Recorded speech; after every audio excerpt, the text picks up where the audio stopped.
Hi farm friends, welcome to Haven Acres. Today I am going to be roasting a turkey. There are so many folks out there who have never roasted a turkey, and it can be very intimidating if you have never roasted a turkey before and you find yourself in a position that you've invited friends and family over for Thanksgiving and all of a sudden you're like, I have no idea what I'm doing.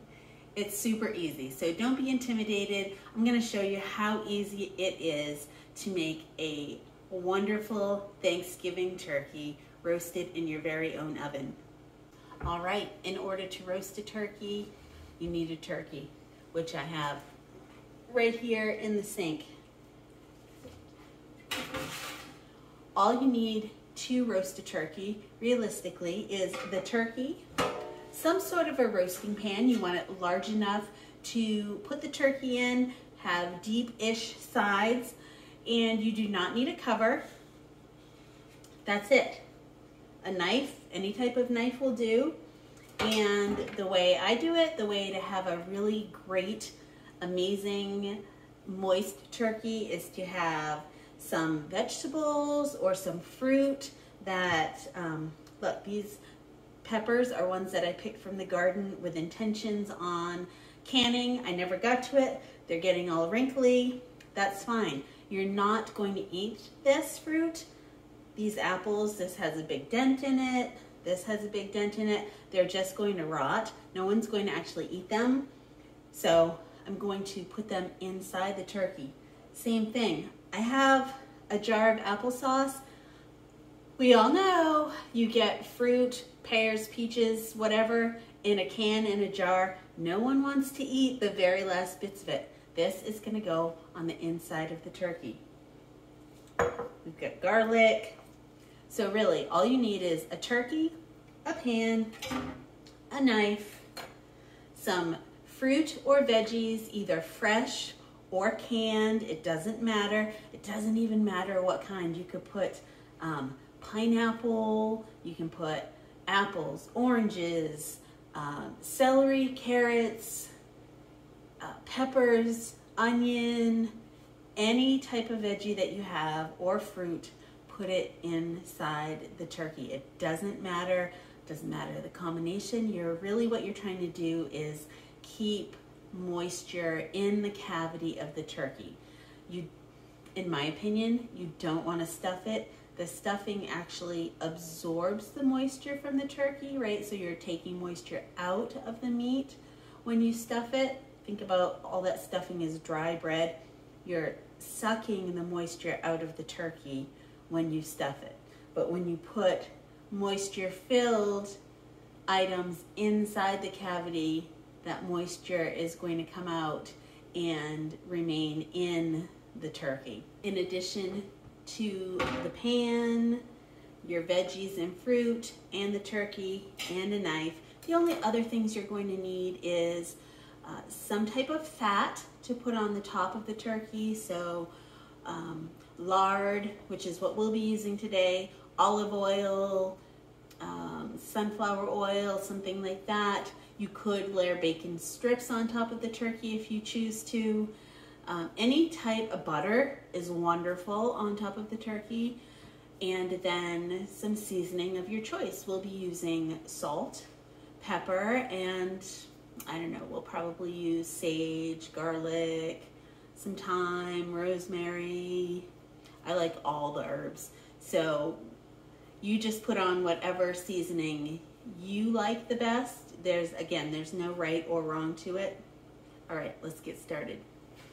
All right, first of all, what we want to do is get the turkey out of the packaging.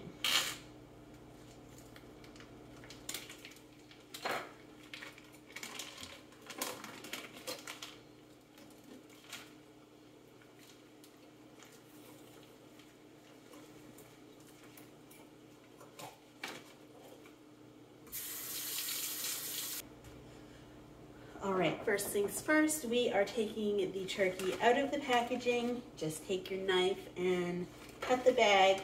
You're gonna see that most store-bought turkeys have this little plastic thing take that out. You don't want that in your turkey when you roast it.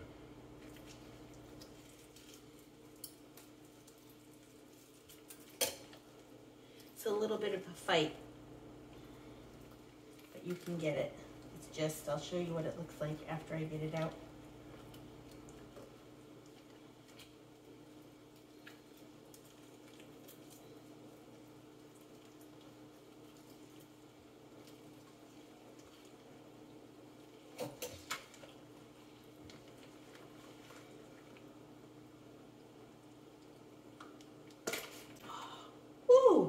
That was tough.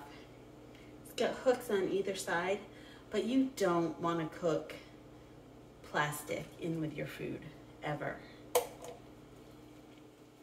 All right, next on the inside of the turkey is, well, there's a neck and there's gizzards in there. So the heart, maybe the liver, and the gizzard are in a little bag inside most turkeys. You also want to take them out. My turkey is actually a little frozen on the inside still. I'm going to run some warm water over it to get things loosened up inside, and I'll show you what I come up with.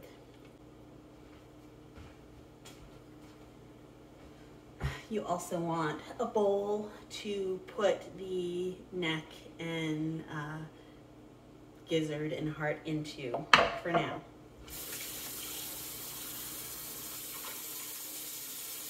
I'm using warm water to melt the ice that's inside, which obviously you generally don't want to put warm water on meat, but I'm going to be cooking this in a minute, so it doesn't really matter.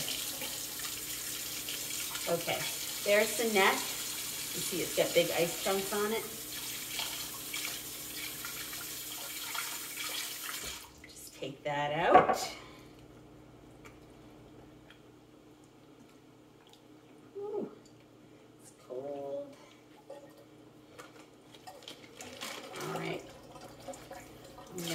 This over, run a little water on this side.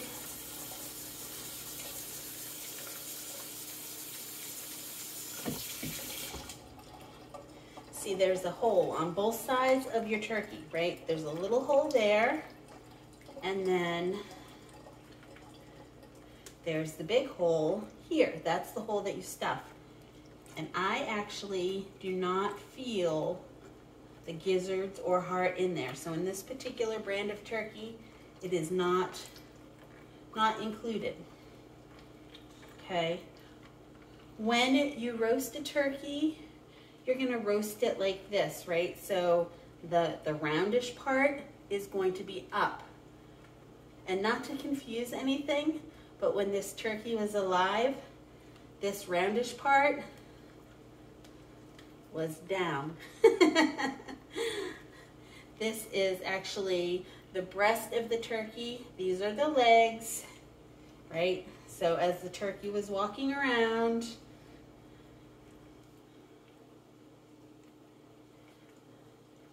that's how it was.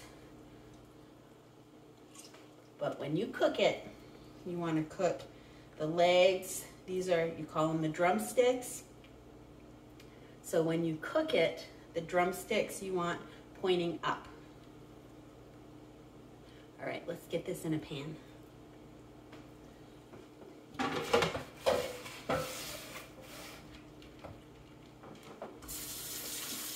Rinse your hands well.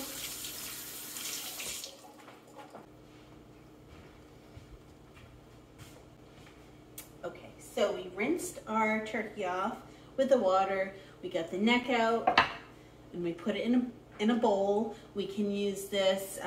We could put it in there and roast it with, doesn't matter. Or some people like to use this for gravy. I'm going to actually save this because when we're done eating this turkey, I'm going to use the bones and carcass and make an amazing soup stock. I'll use the neck at that time. But now we've got it rinsed. We actually want to just pat it dry. Use a paper towel if you have them. We don't actually use paper towels in our house. We just use cloth towels and do laundry. It's just a way that we save money. But these are coffee filters and it works just fine. That's the beauty of living frugally. You figure out what you can make do with or without. Paper towels for us is just one of those things. We don't have little children around anymore. If we did, we'd have paper towels, I assure you. All right.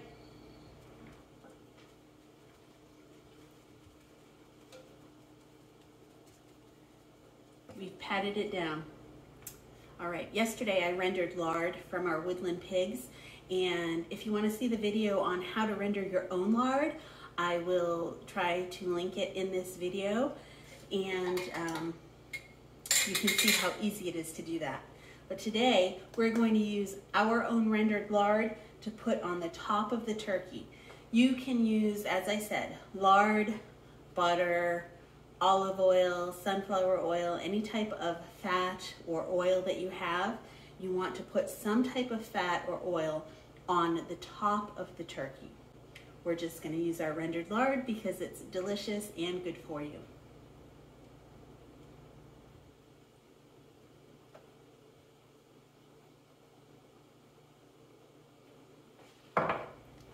Your hands are your best kitchen tool. That's what we're using. We just want to warm it up. And because we've dried off the turkey, it's going to stick right on top of the skin. If you had not dried off your turkey, your hands would just be sliding all around and the oil would not stick because oil and water don't mix, right?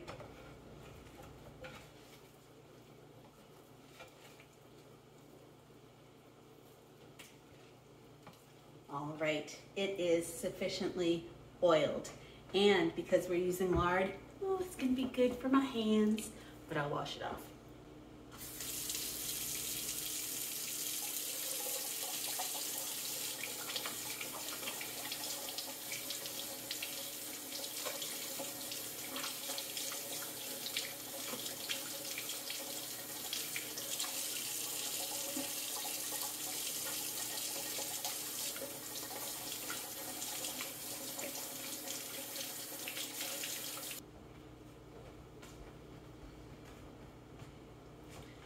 Okay, I just realized I forgot to put the applesauce inside, but as you can see, we are overstuffed. It's not necessary. I'm just going to put the cap on and put it back in the fridge. But what we're going to do is add our pink Himalayan salt. Just sprinkle on top. And we are going to do the same thing with our sage. Sage is going to give you that traditional Thanksgiving, Christmas, warm and cozy feeling kind of a flavor. It's that traditional roasted turkey flavor is sage. If you can get your hands on fresh sage, even better. It is so good. We'll also put a little bit of rosemary on there. Some garlic powder. I don't think there's such a thing as too much garlic. Parsley. I try and use parsley on pretty much everything that I roast or bake or broil. Parsley is so good for you. It is a detoxifier. It's one of those herbs that you should just use. It doesn't add a ton of flavor. It's super subtle, but it's really good for you. And a little bit of thyme.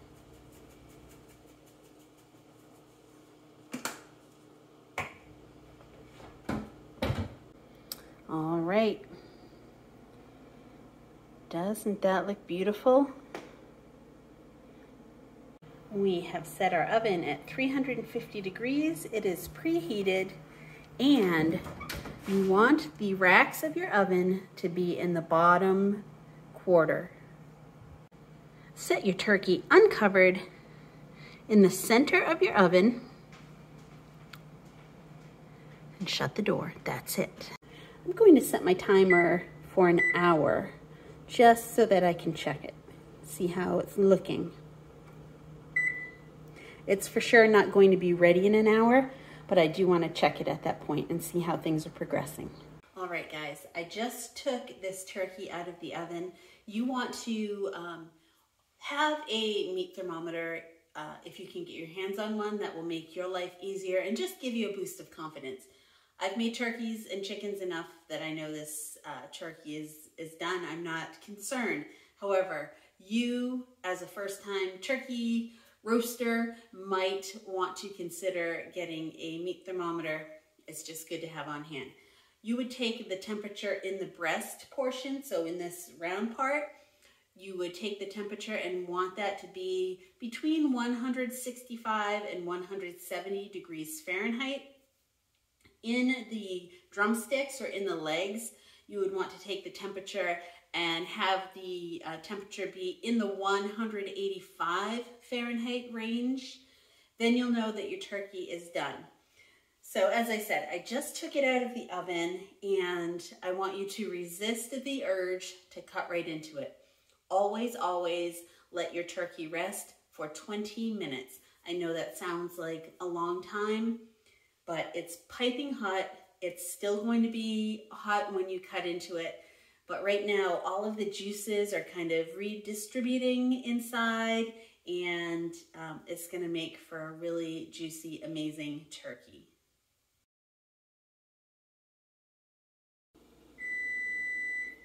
There's our 20-minute mark.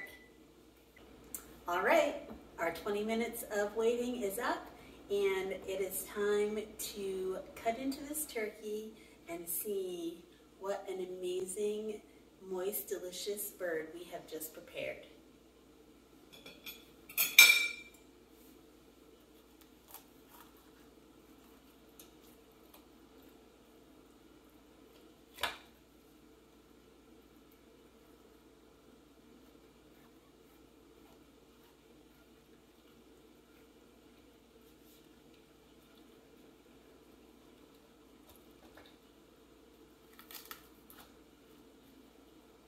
Did you hear the crunchy skin? I sure did.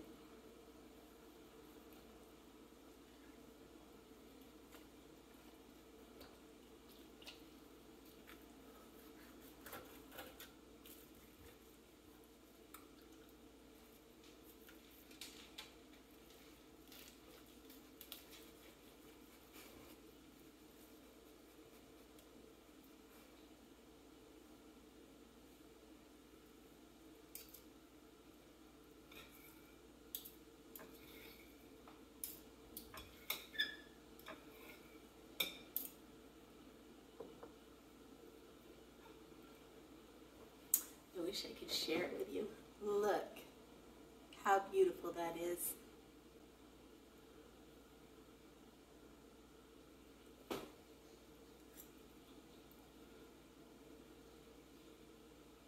So good.